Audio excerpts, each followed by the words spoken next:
We were never the kind of people who asked for trouble. The colony on Dentar 7 was simple, quiet.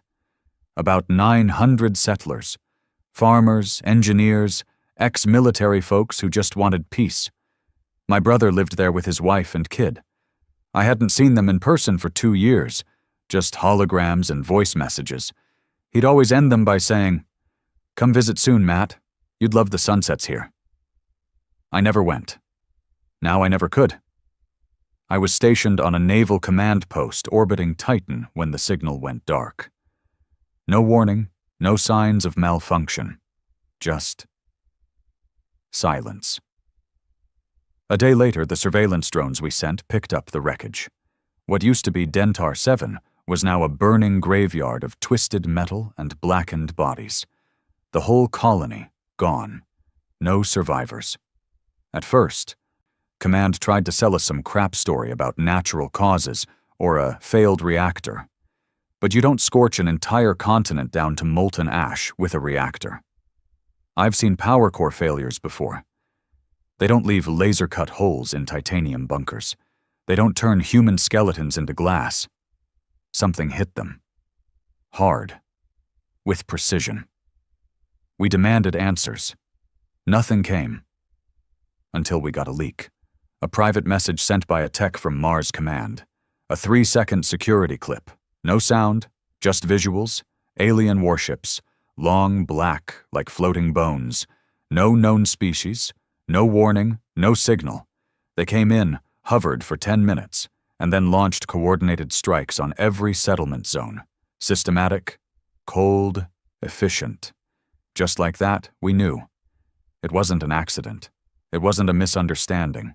It was murder. The bastards had erased a human colony like we were insects. I sat in my bunk for hours, staring at my hands, thinking about my brother's little girl. She'd just turned 6. Her name was Nora. She used to send me voice notes singing off-key songs and laughing. That laugh haunted me now. Grief turned into rage. And I wasn't alone. The whole fleet felt it. Old vets, young recruits, hell, even the janitors. Something about what they did flipped a switch in us. The politicians on Earth begged us to wait, to investigate further.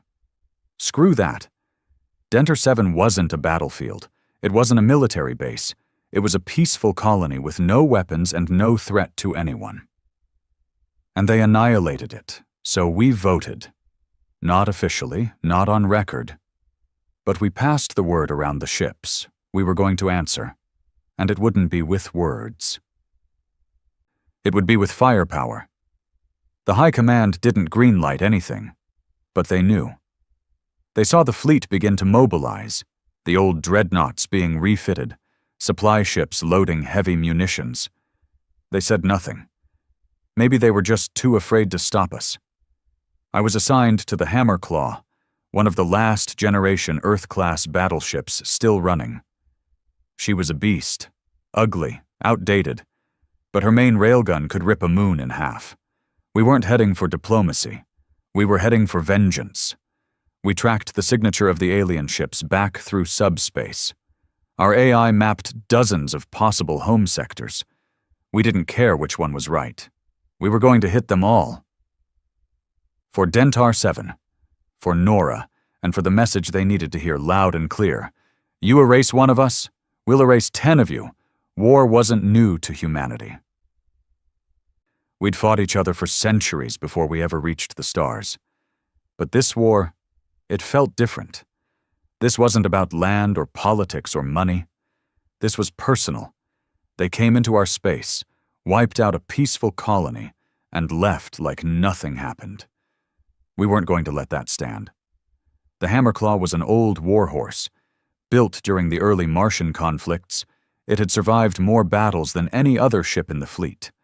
The outside was scarred with blast marks, plating worn thin in places. But she still held together like a beast. And her crew, every single one of us, was burning for payback. I remember standing in the launch bay, watching the loading crews bring in the munitions. Rows of thermal torpedoes, nuclear rounds, kinetic rods, no stun weapons, no warning shots, just death. Our commander, Harlan Beck, was a quiet man. Ex-ground assault. He didn't give speeches, just stood there while the weapons were loaded, his hands behind his back, jaw clenched like stone. He only said one thing that morning. They made a choice. Now we make ours. That was it. We jumped into subspace 3 hours later, part of a 6-ship strike group. Each ship carried a heavy payload and a crew ready to die. I'd never seen so many volunteers for a suicide mission. People were sick of sitting on their hands while politicians played diplomacy games. We wanted action, even if it cost us everything. I was assigned to weapons control. My partner, Dax, was a former freighter tech. Big guy, always chewing on dry protein sticks like they were cigars. He'd lost his cousin and her kids on Dentar 7. I remember the first thing he said to me after we launched. "No matter what happens, I want to see one of those bastards burn." I didn't say anything. I just nodded. The AI had tracked a subspace echo from the alien fleet, something like a trail of warp residue. It wasn't much, but it gave us direction. We headed toward the edge of Sector 19, where unmapped systems hung like dead stars. We called it the Black Strip, nothing but silence and radiation storms. Perfect place for monsters to hide. We jumped system to system, scanning for traces. On the 5th day, we found something. A relay station, not human, built into an asteroid. The structure looked like bone, all curves and ribs and strange glyphs carved into the surface. Our drones picked up signals, coded, alien, and pulsing like a heartbeat. Beck gave the order. "Test the railgun." I entered the coordinates. Dax flipped the arming switches. The gun charged with a low hum that grew into a roar. And then we fired. The asteroid shattered like glass. We didn't wait to see if someone noticed. That was the point. Let them notice. Let them come. We weren't hiding. We were daring them to show their faces again. And they did. Less than 12 hours later, 3 of their ships emerged from warp near our position. Same black, bone-like design. Silent. No warning signals, no hails. Just slow movement like they were watching us. Our fleet didn't hesitate. Commander Beck issued the kill order. The first shots from the alien ships missed. They weren't expecting resistance. They'd hit Dentar 7 without trouble and thought we'd be just as soft. They were wrong. Our fleet opened up with everything. Railguns, plasma turrets, torpedoes. The vacuum of space lit up like fireworks on Earth's Independence Day. The Hammerclaw took a hit across the port side. Shook us hard. Sparks flew from the ceiling. But she held. Dax screamed, "Come on, you sons of bitches!" We locked onto the nearest alien ship and fired a full barrage. The kinetic rounds tore through its hull like paper. It tried to retreat, engines sputtering, but our second volley turned it into a cloud of molten shards. The second ship fell soon after, caught in a crossfire between the Hammerclaw and the Sentinel-class destroyer Ragnarok. The third tried to run. It didn't make it far. We hunted it down like a rabid animal and blew its core from the inside. 3 down. No survivors. When the smoke cleared, we counted our own. 2 ships damaged. 15 crew dead across the fleet. But the message was clear. We're not prey, we're not victims, we're human, and we fight back. That night, after the battle, the mood changed. It wasn't celebration, it was heavy, quiet. Even Dax stopped chewing his protein sticks. I sat in the mess hall staring at a cup of cold coffee. Across from me, a young kid named Trent sat shaking. His first combat mission. He'd seen a crewmate get sucked into space when the hull was breached. "I didn't sign up for this," he whispered. "None of us did. But here we were." "Every one of those bastards we kill," I said. "It's one less family they'll hurt, one less colony they'll erase." He didn't reply, just nodded and wiped his face. That's what war does to you. It doesn't just kill the body, it chips away at your soul. Every trigger pull, every confirmed kill, you lose a piece of yourself. But we couldn't stop. We were just getting started. Over the next few days, we followed the trail deeper. More alien structures, outposts, listening posts. One by one, we destroyed them all. We didn't ask questions. No mercy, no warnings. They'd started this. We were finishing it. Then we found something bigger. A moon-sized installation orbiting a dead star. Not just a station. It was a factory. Producing those bone ships. Hundreds of them, still under construction. Dax looked at the scans and whistled. Jesus, this is where they're breeding them. We couldn't risk letting it live. Commander Beck called a fleet-wide briefing. This is it, he said. Their heart. Their home. If we take this out, we cripple them. He paused, then added, We may not make it back. I'm not ordering anyone. You want out, say it now. No one spoke. Not a single person. We were all in. The next day we launched the strike. It was chaos. They had more defenses than we expected. Automated turrets, swarms of drone fighters, ships that hadn't even been fully assembled yet were launched against us. We lost the Hammerlight in the first 5 minutes. A direct hit to the core. No escape pods. The Hammerclaw took 2 more hits. Fires broke out on Deck 3. Dax nearly lost his leg to shrapnel. We kept fighting. I remember gripping the console. Sweat pouring down my face, hands bleeding from shattered glass. Every time I hit that fire button, I imagined Nora's face. I saw her smile, heard her laugh, and I pulled the trigger again. And again. And again. Until the core of the alien factory glowed white-hot. We dropped a gravity nuke into the center. Beck's final order. End it. The explosion lit up the darkness like a sun. The station collapsed in on itself, tearing through the fabric of space like a wound. We barely got out alive. The Hammerclaw limped back into human space 3 weeks later. Only 2 ships returned from the original 6. But the mission was done. We'd erased their home like they erased ours. And we left behind a message, etched into the wreckage of their dead star in every language we knew. You started this. We finished it. Never come back.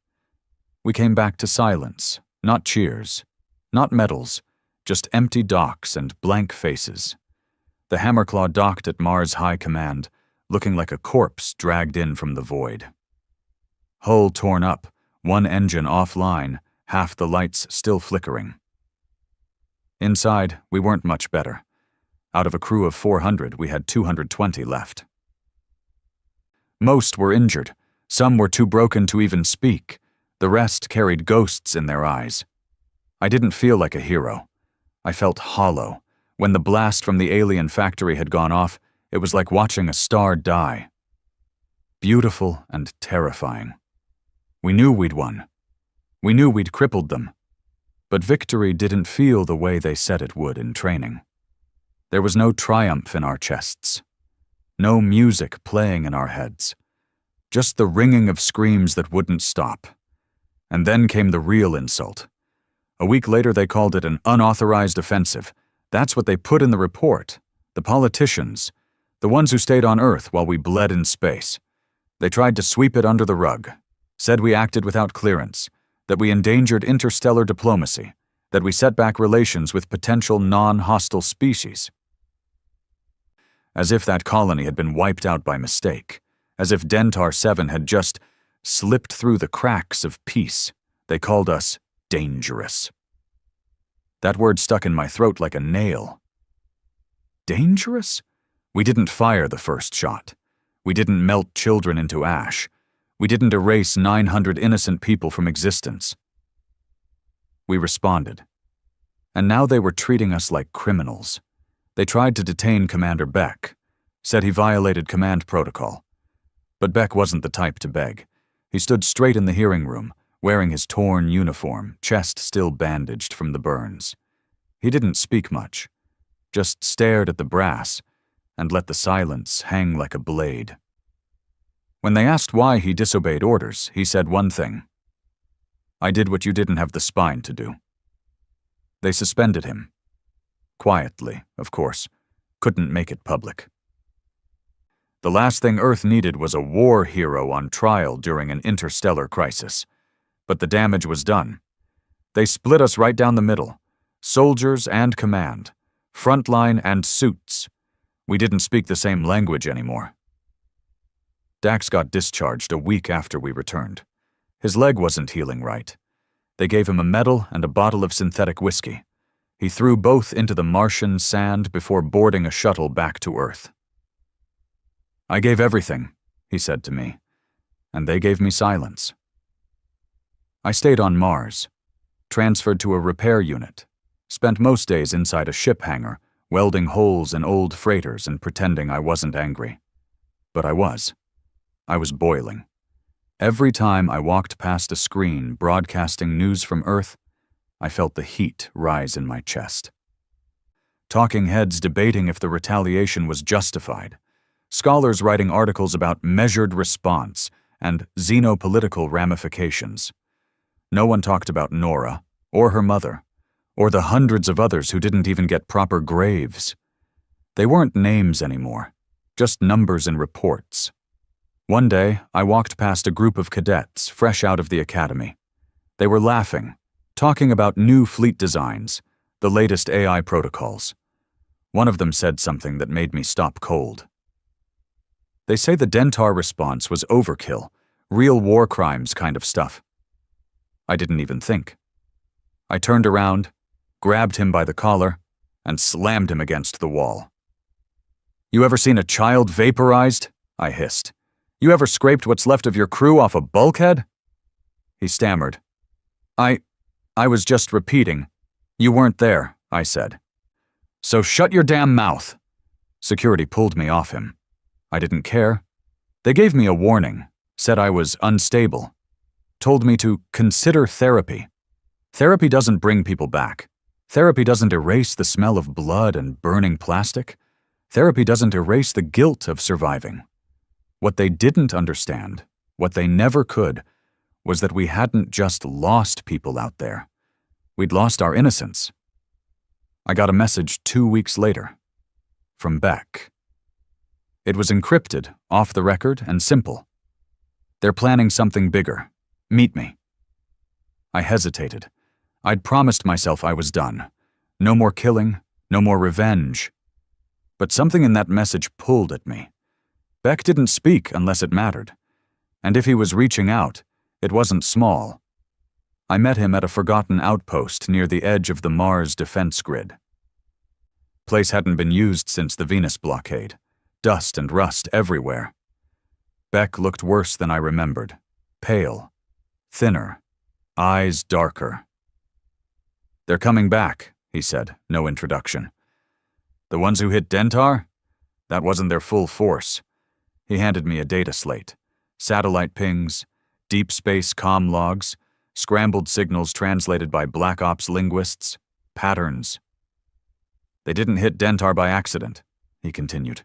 "It was a test, measuring our response time, our willingness to retaliate." "And we failed their test?" I asked. He nodded. "We retaliated, which means now we're a threat, not just prey." I sat down hard. This wasn't over. It never was. "They're building something," he added. "A fleet, bigger than anything we've seen. And Earth still wants peace talks. Peace talks with butchers. They're pretending this is manageable, that diplomacy will fix it. But it won't." "No," Beck said quietly. "It'll kill us." We sat in silence for a while.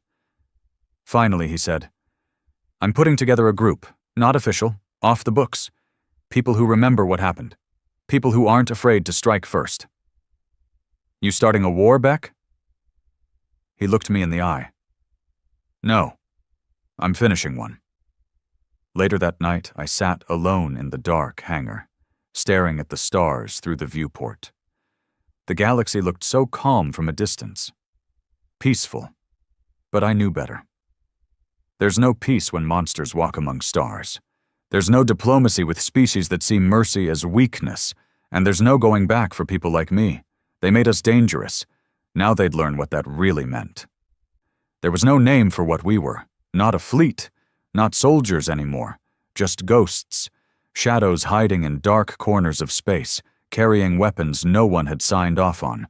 Beck called us the Red Echo, a name whispered once during a forgotten battle where a small unit had gone silent behind enemy lines and never returned. But their final strike had wiped out an entire invasion force. We were never meant to exist.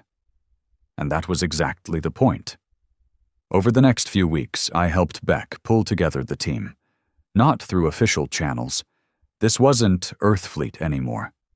This was handshakes in dark hangars, data chips passed in silence, unmarked ships rerouted without explanation. Some people came out of loyalty, others came for revenge. But we all had one thing in common. We'd seen Dentar burn, and we'd never forget it. We got a prototype ship, classified stealth cruiser, codenamed Wraith. She had a cloaking system that could fool most sensors, and an AI too smart for its own good. Her engines were cooled to the point where even thermal trails were barely detectable. She wasn't fast, but she was invisible. And that was what we needed. The Wraith became our new home.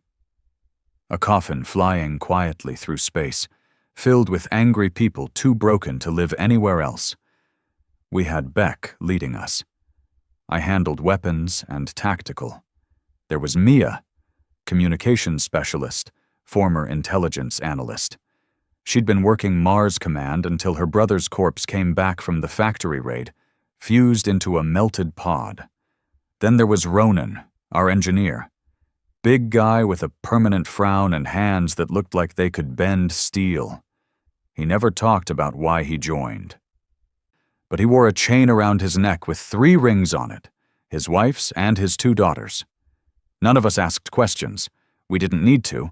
Our first mission wasn't a strike. It was a theft.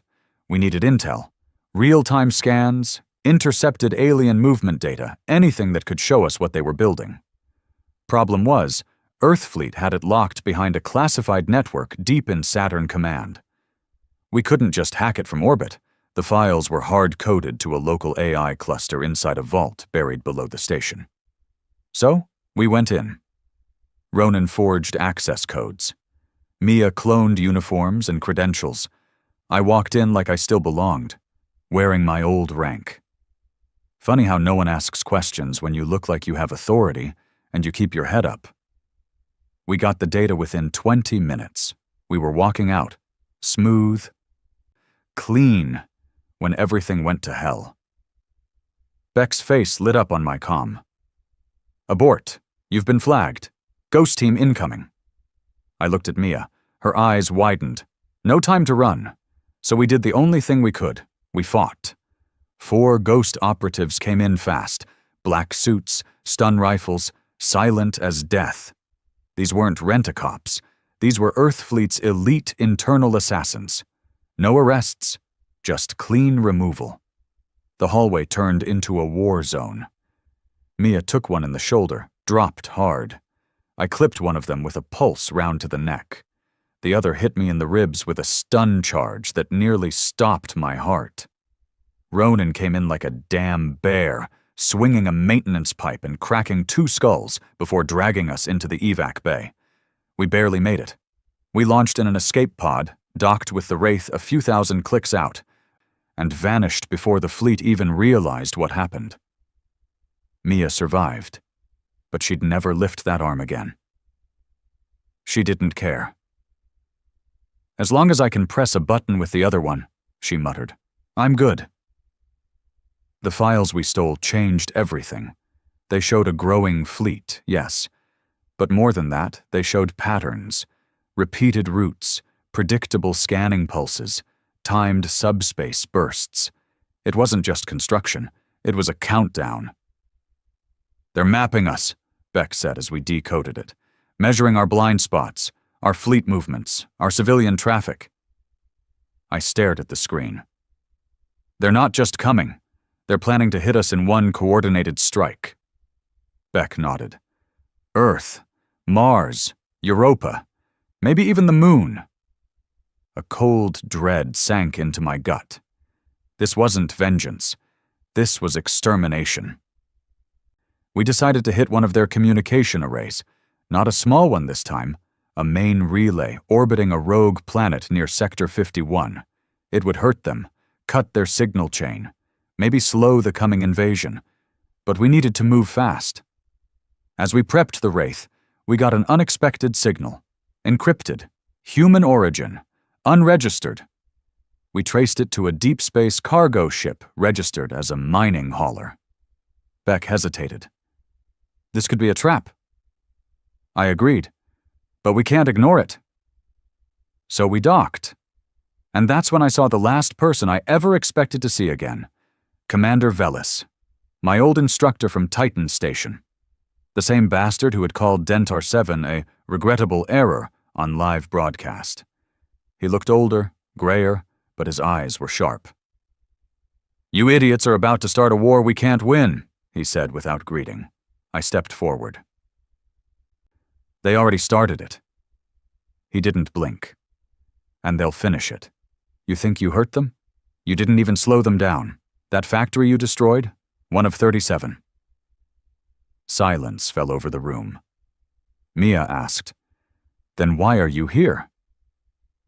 Because I'm sick of lies, he said, and someone needs to tell you the truth. He plugged in a drive. We watched the files together. Surveillance footage, decrypted transmissions, and something else, a hidden Earth Fleet project labeled Silencer Protocol. It was a contingency plan, top-level classified. Earth knew about the alien threat for years. They made contact before Dentar 7, secret meetings, data exchanges, even joint research. And then something went wrong. One of the experiments escaped containment, and the aliens erased Dentar 7 as a warning, not a first strike. A message. You stole from them, Velis said quietly. You messed with something ancient, something they barely control themselves, and now they see us all as corrupted. I felt sick. They let us build, let us expand, watched us. But the moment we touched that tech, it was over. You opened a door that can't be closed. Beck stood silent, his fists clenched. You still have a choice, Velis said. Disappear. Go dark. Let Earth fix this before it turns into something worse. Beck turned his back. It's already worse. We left him on that cargo ship, floating in the dark. Beck never spoke of him again. The next day, we launched the Wraith toward the rogue planet. Every one of us knew the truth now. We weren't the good guys anymore. We weren't even the victims. We were the infection. And they were the cure. But we'd be damned if we went quietly. The rogue planet had no name, no orbit. It drifted like a ghost through the galaxy, far from any star, a blackened rock swallowed by darkness. Only reason we found it was because of the pulse, a repeating signal, coded in frequencies not even our deepest Black Ops labs could translate. Alien tech, buried beneath the ice and rock, surrounded by jagged spires of metal that looked grown, not built. We didn't come for answers. We came to silence it. Beck stood at the center of the Wraith's command deck, staring at the holofeed of the planet's surface. Once this relay is gone, they'll lose their real-time network for over half their territory. How long till they reroute? Mia asked, her arm still stiff in the sling. Doesn't matter, Beck said. This isn't about time. This is about message. We were here to show them we weren't afraid to strike again, to remind them Dentar wasn't forgotten, that every human life stolen would cost them more. But deep down, we all felt it. Something was off. The scans of the planet were too clean, too quiet. No patrol ships, no thermal trails, just that signal pulsing from beneath the surface, like a heartbeat waiting to stop. I don't like it, I muttered, checking weapons calibration. It's like they want us to come. Maybe they do, Beck replied. But they'll regret it anyway. We suited up.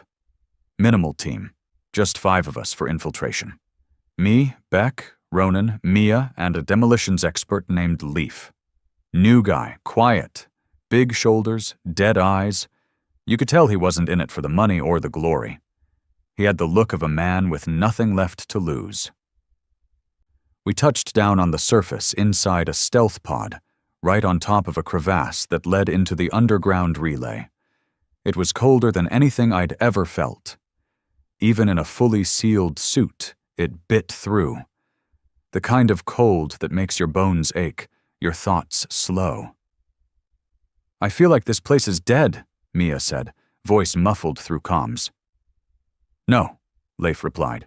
Worse, it's listening. We rappelled down into the crevasse, ice walls on both sides, alien glyphs carved deep, glowing, faint blue, like veins of something ancient buried in the planet's flesh. At the bottom, we found the entrance, a gate, not metal, not stone, something in between. It shimmered when we touched it, like touching water. Beck didn't hesitate, just walked through. The rest of us followed. What we saw inside didn't belong in this galaxy. The relay wasn't a tower or a dish. It was alive, a pulsing, breathing mass of architecture, walls that moved slightly when we looked away, floors that hummed underfoot, like we were walking across the surface of a massive creature's brain. This isn't a station, Ronan whispered. It's a body. We found the core deep inside. It looked like a heart, black, beating, covered in cables that didn't just connect, they grew from it. Leaf set the charges, slow, methodical. He knew his work. We waited in silence. And then the pulse changed. It sped up. The station knew we were there. The entire structure began vibrating. Lights flashed, walls convulsed. Beck barked, "Move! Get clear!" We started running back through the tunnels, but the gate was already closing, folding in on itself like a fist. "Alternate route!" I yelled, scanning for exits. The AI mapped a secondary tunnel, narrow, unstable, but our only shot. As we ran, the walls started to bleed light, red, glowing streams running down like veins under skin. Then the first explosion hit. Leif had set off the first layer of charges manually. "Leif!" I shouted. "What are you doing?" His voice came through, calm as stone. "Not enough time. If we leave it partial, they rebuild. You'll never make it out. That's the point." Static. Then nothing. Leif stayed behind, triggered the second wave of explosives from inside the chamber. We felt it as we ran, a deep rumble through the bones of the planet, a shriek, not from sound, but through pressure and gravity, like something old was screaming as it died. The tunnel collapsed behind us. We barely made it out, diving into the emergency extraction pod just as the entire relay imploded. The surface cracked, ice shattered upward like glass. Red fire erupted from below, and then silence returned. But not for long. As we launched into orbit, Mia spotted it first. "Contacts, multiple, they're here." They had been waiting. Not ships this time, something worse. Living weapons, creatures shaped like fighters. Black wings, sleek bodies, no engines, just heat signatures like stars. They moved in perfect silence. Swarms of them, pouring from subspace rifts like hornets from a broken nest. The Wraith tried to cloak, but it was too late. First impact hit the rear hull. We spun, alarms blaring. "Ronan, give me engines! They're on us like leeches, I can't shake them!" I took the gunner's seat, heart racing. These things weren't machines. They dodged like they knew where I'd aim. One of them broke off, slammed into our port thruster, and melted straight through the steel like acid. "We're not going to make it to warp," Mia shouted. Beck stood still, watching the swarm. "They're not trying to kill us, they're hurting us." "To where?" He didn't answer, just stared as something massive blinked into existence beyond the swarm. Not a ship, a presence, dark, shifting, like space itself was trying to remember what it had forgotten. "I've seen this before," Beck whispered. "In classified data logs. We called it the Maw." "It's a ship," I said, my mouth dry. "No, it's a judge." We were being dragged toward it. The Wraith shook violently. Ronan rerouted power to main engines. "I can give you one shot. Get us out of the pull." "Now or never," I shouted. He fired the engines. The Wraith jolted forward, slicing between two of the living ships, scraping hull on something we couldn't even see. Mia screamed as something burst through the wall beside her, liquid light burning her shoulder. We made it past the swarm, but not untouched. Hull damage was critical. Navigation offline, no way to jump. Beck sat silently. "We failed." "No," I said, blood in my mouth. "We sent a message, again." "A message doesn't matter," he replied. "Not if they already made up their minds." We drifted for hours before a friendly signal found us. A salvager ship from Europa, Rogue Channel, flagged for ex-Intel ops. They brought us in, patched the hull. Mia was unconscious. Ronan lost a finger to the heat surge. And Leif, well, there was nothing left to patch, just silence where his voice used to be. Back on Europa Outpost 9, Beck gathered us in the war room. "We're not soldiers anymore," he said. "Earth Fleet made their choice. Peace, politics, surrender dressed up as diplomacy." "We keep fighting," I said, "or we die quiet." Beck looked at us, at the wounds, the burns, the haunted stairs. "No," he said finally. "We don't fight." We stared. "We burn." Europa Outpost 9 was a half-dead station hanging in the shadows of Jupiter, rotating slow, creaking louder with every orbit. Once a mining hub, now it was a haven for ghosts like us. People no one wanted to find, ask about, or remember. After what happened at the rogue planet, the Wraith was barely holding together. We patched her the best we could, but the damage ran deeper than steel. Ronan had welded the hull with one hand, his missing finger now just a bandaged nub. Mia was still in medical. Feverish and fading from alien bioburns, she mumbled things in her sleep, coordinates, numbers, things we didn't understand. Whatever hit her wasn't just fire, it was something else. Beck didn't say a word for 3 days. Not until he called us all into the cargo hold and laid out a new mission. A different kind of mission. "The relay was a target," he said. "This time it's a traitor." He tapped the console, and a face came up on the holo screen.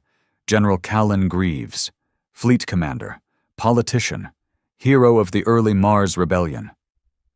Publicly, he'd supported peace. Privately, he'd sold us out. "Intercepted logs," Beck explained. "Greaves authorized the covert research with alien tech after first contact. He helped cover up the Dentar massacre. He's been in bed with them for years." "Why?" I asked, jaw clenched. "Leverage," Beck said. He thought he could keep humanity at the negotiation table if he offered the aliens something in return. Tech, data, locations of strategic value. Ronan stepped forward. He gave them Dentar. Beck nodded once. He let it burn. There was no vote, no debate. We were done playing by rules. We tracked Greaves to Earth Fleet Citadel 4, a command hub floating in the upper atmosphere of Neptune. High security, no civilian access, but the Red Echo didn't need permission. We had stealth. We had fury. We had nothing left to lose. The infiltration plan was clean. Ronan would disable external comms. I'd take weapons point with a stunner in case we needed leverage. Beck would confront Greaves personally. He didn't want the man dead, at least not yet. He wanted a confession. Proof. But deep down, I already knew how this would end. "You don't talk to rot. You cut it out." We came in through the maintenance shaft. The outer shell was thick with radiation from Neptune's storms, almost cooked our stealth pod just getting close. By the time we breached the outer hull, my arms were shaking from the cold, and my heart was pounding with rage. The halls inside Citadel 4 were too clean. Polished chrome, polite voices from the AI navigation system. No one here knew what we'd seen out there, what we'd survived, what we'd done. The kind of peace you can only afford when someone else is bleeding for it. We reached Greaves' private command suite in 20 minutes. No resistance. Too easy. I kicked open the door. He was sitting at a glass desk, sipping coffee like a man watching a storm from behind bulletproof windows. He didn't flinch when he saw us. Only said, "I wondered when you'd come." Beck stepped forward. "You sold out Dentar." Greaves nodded. "I did what was necessary to keep humanity on the board." Ronan growled. "So you handed over 900 lives?" Greaves set down his mug. "Dentar was always expendable. A soft colony, isolated, easy to sacrifice. The aliens needed trust. We needed time." Beck's voice was ice. "You knew they'd kill everyone?" "No," Greaves said. "I knew they'd make a statement. There's a difference." My finger twitched on the trigger. Beck asked, "What did they give you in return?" Greaves smiled. "Survival." Silence hung in the room like smoke. "They're not just invaders," he said. "They're evolutionary. They don't destroy for fun. They cleanse, remove weakness. They saw our chaos, our infighting, our corruption, and they gave us a chance to prove we were worth sparing." "You think helping them makes you a savior?" I asked. "No," he said calmly. "It makes me a realist. You think your little ship and your martyr friends can stop what's coming? You're gnats. I made deals so the species lives. That's bigger than one colony." Ronan lost it. He lunged. One punch knocked Greaves off his chair, blood spraying across the desk. Beck didn't stop him. Ronan dragged the old man up by his collar, slammed him against the window. "You let my kids die," he hissed. Greaves, coughing, bleeding, still smiled. "They died so the rest of us wouldn't." Then Beck spoke. "Record." The Wraith's AI, patched into my comm, started logging. Greaves' confession. The whole damn thing. That was our weapon now. Proof. We could expose him. Expose Earth Fleet. Burn the lie to the ground. And maybe someone would finally listen. Maybe. But it wouldn't be enough. We'd let him live long enough for the file to upload back to the Wraith's relay. Then Beck nodded once. Ronan broke his neck. We left Citadel 4 burning, not from explosives, from truth. We leaked the file system wide. Every channel, every corner of human space. There was no spinning it. Greaves' face, his voice, his words, his deals, his betrayal. Humanity saw the blood behind the politics. For a brief moment, it felt like victory. But it didn't last. Earthfleet branded us terrorists. They called the recording fabricated. They put out bounties on our heads, called Beck a rogue extremist, me an unstable war criminal, Ronan a violent fugitive. Mia, when she woke up, was labeled mentally compromised. The truth didn't set anyone free. It made us enemies. I stood on the Wraith's deck a week later, watching Ronan replace a cracked panel near the torpedo launcher. He wasn't talking. He hadn't spoken since Citadel 4. Mia was recovering slowly.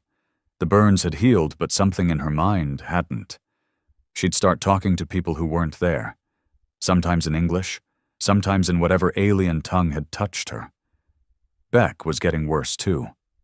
Colder, less patient.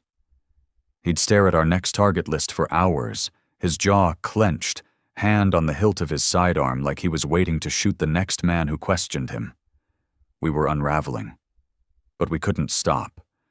Because we were finally seeing the bigger picture. The aliens weren't invading. They were cleansing, culling. And people like Greaves weren't outliers. They were the start. The human infection was spreading faster than the aliens could contain. And we were the only ones willing to cauterize the wound, even if it meant fire, even if it meant burning it all. We always knew there were shadows inside the system. Places the official maps didn't mention, coordinates erased from public logs, satellites that conveniently malfunctioned if they got too close. But nothing prepared us for Station 12F. No name, no designation. Just a string of dead relay beacons leading to a hollow moon drifting near the edge of the Oort cloud.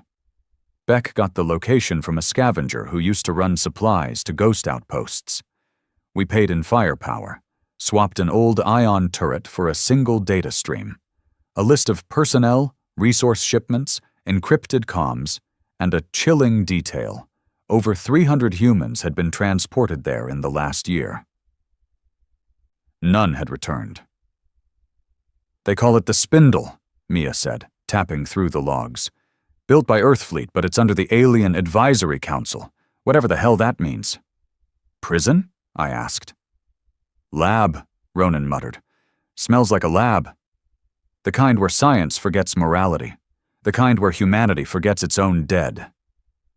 Beck gave the order. "We hit it. We bring back proof. And if we find anyone alive, we get them out. And if we find anyone responsible, we burn it to ash." The Wraith dropped into orbit under cloak. The Spindle didn't look like a lab. It looked like a parasite. A twisted spike burrowed into the crust of the moon, with biometal ribs running across the surface like veins. No visible guns. No signal. Too quiet. We breached through an old maintenance tunnel. Ronan's explosives opened a path into the lower levels. Air was stale. Lighting was low. Everything smelled of copper and disinfectant, like someone had tried to clean blood they couldn't quite scrub away. Inside, the walls weren't human. Not anymore. The architecture had been rewritten. Panels pulsed with soft alien light. Doors opened with a hiss that sounded like breathing. The very station responded to our presence. Not like it feared us, but like it knew us, like it had tasted us before. We split up. Me and Mia took the eastern wing. Data terminals, labs, observation rooms. Beck and Ronan went west, toward life signs. We moved in silence, guns ready, breaths shallow. The first lab was filled with tanks, tall cylindrical vats of fluid, blue and thick, swirling with movement. Mia accessed the console. I checked the contents. At first, I thought they were clones. Then I realized what I was looking at. Humans, but not whole. Bodies grown partially, spines exposed, arms twisted into bone blades. No eyes, no mouths, just twitching, barely alive things suspended in fluid. Mia turned pale. "They're mixing us." "Mixing?" "Human DNA, alien biostructures, hybridization attempts." I stared at the tank. One of the things looked back, no eyes, no pupils, but it knew. I could feel it. "They're trying to create something new," Mia whispered. "Not human, not alien." "Why?" "Because we're unstable. They're trying to replace us." We moved deeper. Found a cryo wing. Rows of people frozen in place. Men, women, even children, still alive. Tagged, labeled, cataloged like livestock. I ripped open one of the pods. The man inside had scars across his stomach, as if something had been taken from him. His eyes opened, and he screamed. We had to sedate him. Beck met us in the central hallway 20 minutes later. His armor was bloody, his expression blank. "We found the control team," he said. "They weren't aliens." "Earthfleet?" I asked. He nodded. "Medical officers, geneticists, 2 high-ranking military." "What did you do?" Beck didn't answer. I didn't need him to. Ronan followed behind, dragging something with a tarp over it. He dropped it at our feet. I pulled the tarp off. It was a hybrid, half human, half something else. Skin slick and pale, hands too long, no lips, just raw muscle where a mouth should be. It was alive, barely, breathing slow. "We found a birthing chamber," Ronan said. "They're not cloning, they're growing." "Out of what?" Mia asked. He didn't answer. She looked at Beck. You said we were here for evidence. For rescue. Beck finally looked up. We're not rescuing anyone, he said. This place doesn't deserve to exist. But there are survivors. Not anymore, he cut in. I froze. He had already made the call. While we were gathering data, Beck and Ronan had planted charges in the core. Timers already counting down. There are children in cryo, Mia said, voice rising. People who haven't been touched. Beck didn't blink. You saw the labs. You saw what they're doing. There's no telling what's been implanted, twisted, modified. Even if we extract them, we could be carrying the infection back with us. Innocent people. They're not people anymore. That was it. The line. Right there. Mia shoved Beck. You're becoming the same monster you swore to fight. He didn't respond, just stared at her, eyes cold. We have 20 minutes, he said. Get what you can, or get off the station. He walked away. Mia stayed behind. She ran back to the cryo chamber. I followed her. I had to.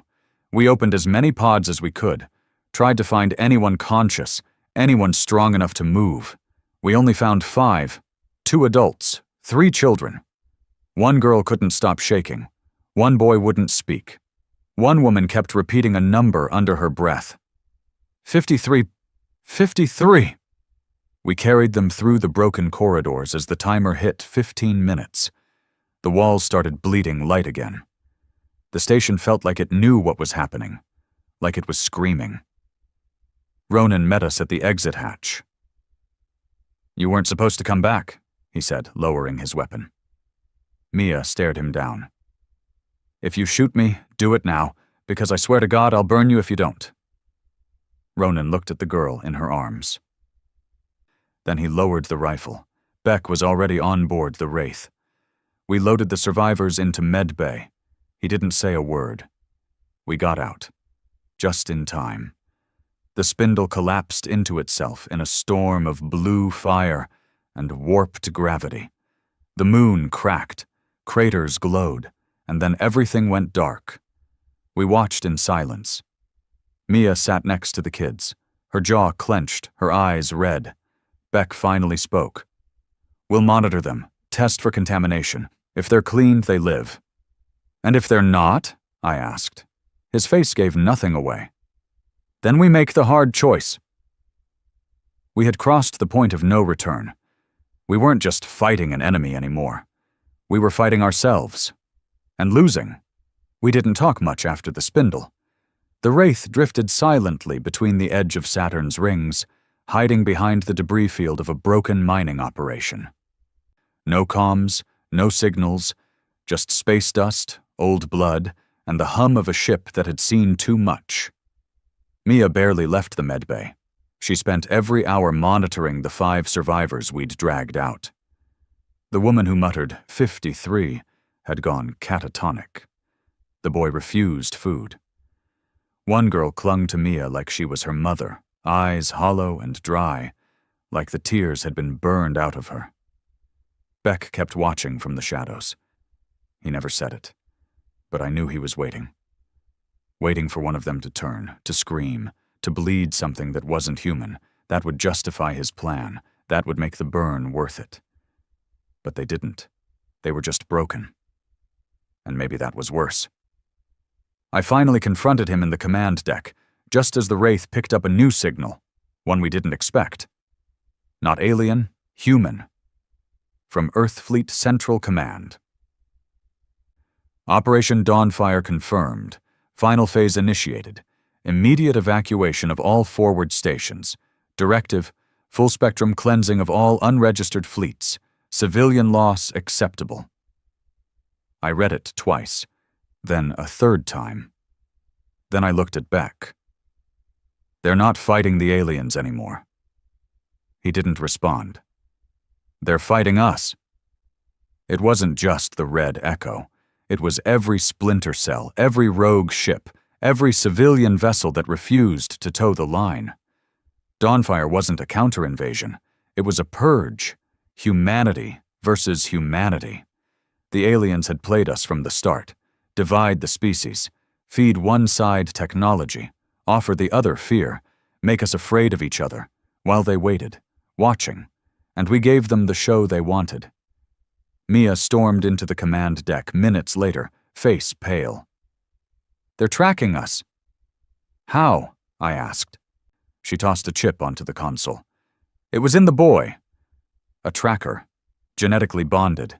The aliens wanted us to rescue him, to bring him back to the Wraith, to lead them straight to us." "This isn't war," she said. "It's farming." Alarms blared. The Wraith's AI lit up the screen with red.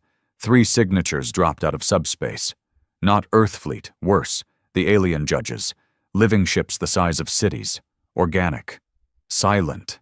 Surrounded by clouds of autonomous drones that moved like a school of piranhas. Twitching. Calculating. Hungering. "We're out of time," Beck said. "No," I said. "We're out of excuses." Ronan was already prepping the Wraith's defense grid. The guns wouldn't be enough. The cloak was worthless now. We were exposed, caught. And we had one choice left: run or fight. Mia made the decision first. She handed me a drive. Data from the spindle, everything, all the files, proof of the hybrid program, the corruption, the trackers, all of it. "Where does it go?" "Everywhere," she said. "Every free satellite, every pirate relay, every civilian beacon left. Someone out there needs to know what really happened before they're fed the next lie." I looked at Beck. He nodded, then said something I never expected. "I'll stay." I stared at him. "What?" "We can't outrun them," he said, "but we can stall them. If the Wraith stays here and pulls the swarm, you can get out on the skiff." No, that's not the way this ends." "Yes, it is," Beck said, voice steady. "We've burned too much. We're too dirty to walk away clean. But the story can still survive. And maybe someone out there can finish it right. You don't have to—" "I do." He turned to Mia. "You too." She shook her head. "I'm not going. Someone needs to keep the survivors stable." "Then it's you and me," Beck said. Ronan grunted from the weapons bay. "Make that 3. I looked at them. What was left of the Red Echo. Not heroes, not soldiers, just people who wouldn't back down. "Don't argue," Beck said. "You're the last clean one left." He handed me the drive again. "Go." The escape skiff launched into the black with no weapon systems, barely any shielding, and a single purpose: deliver the truth. I watched the Wraith grow smaller behind me. Then I watched it open fire. The judges descended like gods, uncaring, cold, majestic in their design. One of them spread out tendrils like wings, swallowing missiles as if they were raindrops. Another launched a wave of light that cracked space like glass. The Wraith danced. For a moment, it held its own. I saw the flares, the countermeasures, the old beast roaring one last time. Then the lights vanished, and everything went quiet. The skiff drifted in silence for 3 days. No comms, no tracking, just me and the children, sleeping in what little warmth the core could offer. On the 4th day, I found a signal. A resistance station buried inside a hollow asteroid, flagged neutral running pirate code. They took us in. I gave them the drive, and then I slept for 2 days straight. When I woke up, the galaxy was different. The truth had spread. The footage, the data, the screams, the hybrids, the betrayal, Greaves, Dentor, the Spindle, the Wraith, and the names: Beck, Ronan, Mia, names spoken like myths in the corners of shattered colonies. They called us traitors. They called us heroes. Both sides were right. I didn't go back to Earth. There was nothing left for me there. I took a new name, kept moving, smuggling refugees, delivering stolen medkits, sometimes just watching the stars in silence, waiting for the next war to crawl out of the void. Because I knew it wasn't over. The aliens hadn't stopped. They didn't need to. They'd already won. They didn't need to conquer humanity. They just needed to make us do it ourselves. But there's one thing they never understood. The one thing they still fear. Not our guns. Not our ships. Not our tech. Our rage. The kind that doesn't die. The kind that waits and watches and remembers. So if they come again, if they erase another colony, if they dare to finish what they started, they'll hear us echo from the dark. You wiped out one of us. We'll wipe out 10 of you, and we'll keep going. Even if it kills us all, because that's what it means to be human. We never forget, we never forgive, and we never stop.